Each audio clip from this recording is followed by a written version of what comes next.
والا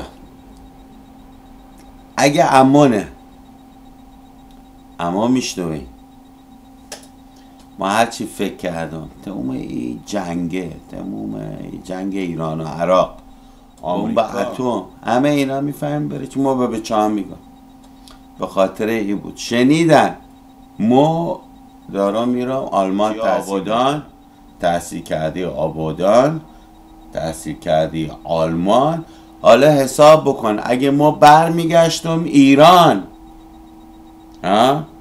ما برمیگشتم ایران ما برمیگشتم ایران ما برمیگشتم ایران تو آبادان دیگه، یعنی دیگه عقلمونم میرسید ای آبادان رو ورداریم کجا بذاریم. میدونستن ما میخوایم آبادان رو جاش عوض بکنیم.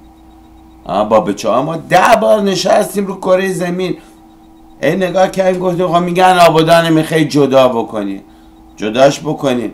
هر جا گشتیم دنبال جا خالی جا گیر نمی اومد. هر جا یا آبه یا یه جزیره مینو هم دیدیم اونجا. میتونی تو گوگل ارث هم نگاه کنی جزیره مینو میدی قشنگ میه اونجا خیه و بالا میگه سلام عبد زمونه 20,000 قرن 2000. حالا تو بیا بگو انشاءالله زمونه 20,000 قرن 2000. حالا تو بیا بگو انشاءالله.